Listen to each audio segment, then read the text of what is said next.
So, I was talking about the normal chemical usages that all of us do in our daily lives is related to cleansing chemicals, which we use as shampoos, detergents, home cleaning solutions, detergent washing, used for washing dishes, washing clothes, washing other linen.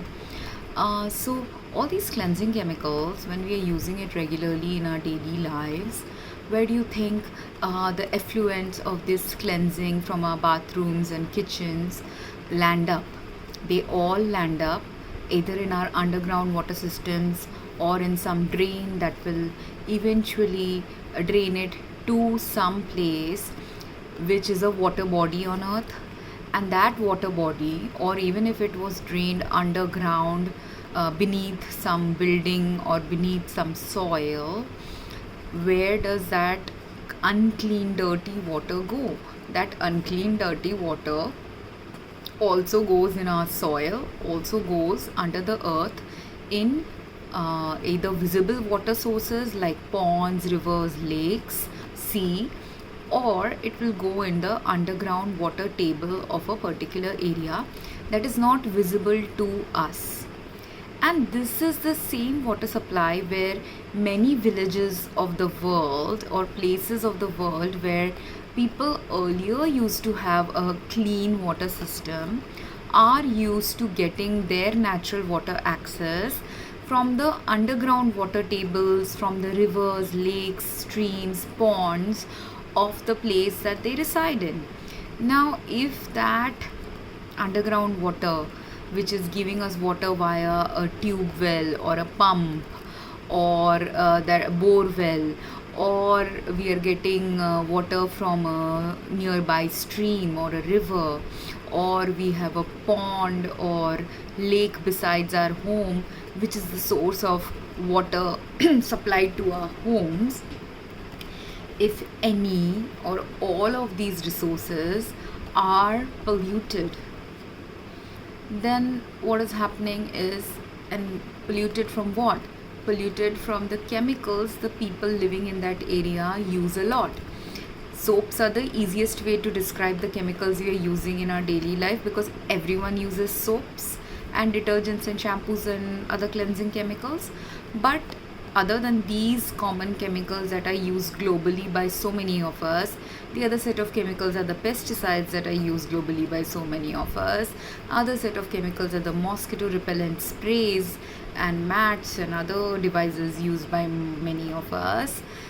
Then, like that, every single city, town, village, or group of people on earth are using certain chemicals very predominantly based on their cultural preferences, socio-economic preferences, lifestyle choices, etc. And though right now I don't wear any makeup, I just sometimes use lip gloss. Other than that, I have stopped using makeup. I have reduced use of soaps and shampoos and cleansing agents, not because I don't want to stay clean or healthy, but because my body went to such high toxic level of inflammation from exposure to multiple chemicals that I was using regularly, and not just I was using, but my neighbors are using. And as a result, during the summer time, especially the peak 2-3 months of summer, the water, when the water table and water levels on earth are lower than it would be in the winter times or rainy season times, the concentration of chemicals in our water is much higher. It is also increasing globally every year, because every year we are adding more chemicals to our bodies, in our lives, and on Mother Earth. As a result, earth pollution has continuously been increasing over decades and centuries of our chemical usages on earthly life. And as a result, new and new diseases are coming up, new and new kinds of cancers are coming up, new and new kinds of organ damages are coming up, Doctors are not able to decipher all the symptoms in a crystal clear manner, which is what happened to me, because even though I was going to the doctor with a multiple range of symptoms and documented data which was showing that I'm reaching pre-cancer levels, and like if one or two of my data were a little bit higher than what showed up in my report, I would be diagnosed with cancer based on certain criteria. Now, the only reason those reports also didn't reach a certain level was because I do some preventative care, preventative health care, to ensure that if I am having allergies, if I'm having inflammation, I should reduce the exposure to the chemicals present in my food, chemicals present in my air, chemicals used by me at home. All these I had started reducing over time, and that's the only reason why my body didn't reach cancer levels. That's the only reason why it hasn't yet become completely debilitated from pre-cancer conditions. But there is only a certain limit that I can do and certain changes that I can bring in my life to ensure that I keep a clean home, clean body with minimal chemical usages and not go into cancer. But other than me, there are thousands of other people living in the same city as me. Last year, when I was slightly better in health, I tried to also travel to different parts of India to see is there any part of India where people don't have as much of earth pollution as the city in which I'm living. And it turned out that every city I went to had some different kind of earth pollution manifesting in their cities, depending on how or what chemicals were predominantly being used in that area regularly by their local governments, by the people themselves, by people who manage our gardens and farms, people who are doing farming, gardening, planting activities, people who are doing cleansing activities, people who operate businesses, people who operate industries. Because global earth pollution is happening at every level, in every industry, and inside our homes as well as outside our homes. And every one of us can do something to reduce the earth pollution slowly, step by step. And everyone else has to start doing it if they are falling sick, if they have family members who are falling sick with multiple illnesses or severe COVID or long COVID.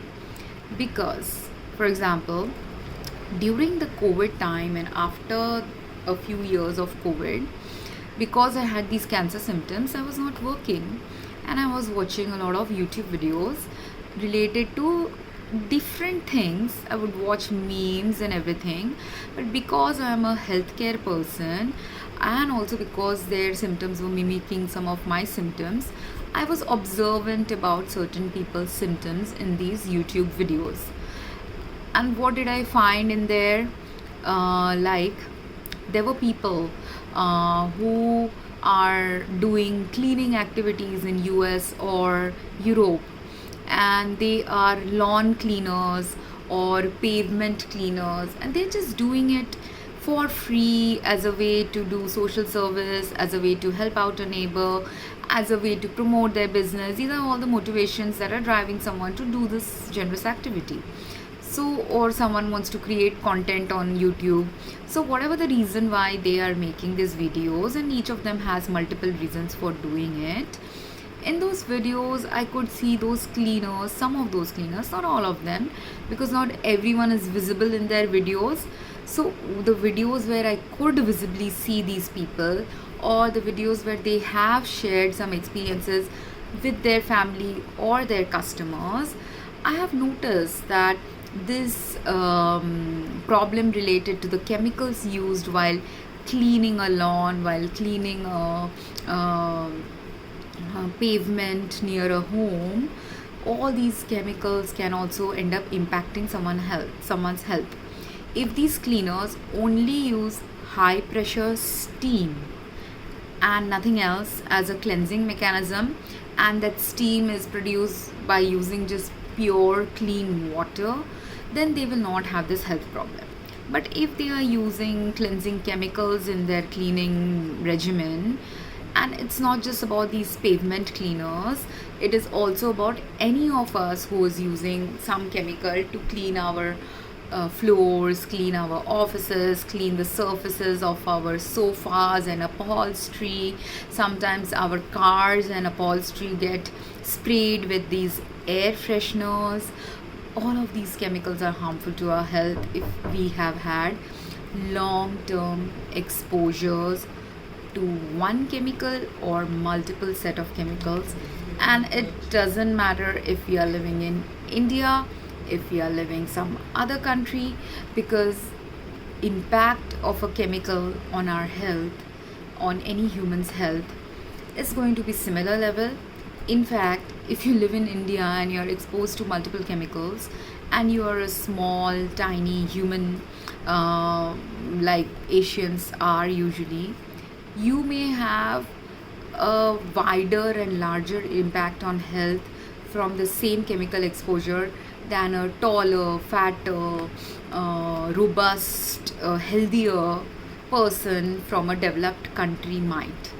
So that's why also when COVID happened, while many people in highly populated places likely experienced the COVID crisis at a larger level, there are places of the world where people didn't have so much impact of COVID because they're leading more healthier lives. So it is important that we start understanding what are the steps we should take to lead healthier lives, what are the steps we can take at a personal level, and once we have mastered the steps we can take at a personal level to reduce some earth pollution parameters, then we can maybe slowly shift it to a familiar level of practice.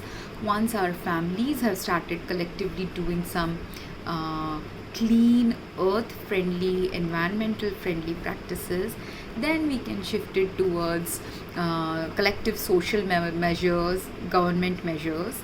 But some government measures should happen or should start happening globally currently. Otherwise, this year too, there is a chance of some major health incidences again cropping up during the summertime. And this thing I'm going to post in the next part of this video.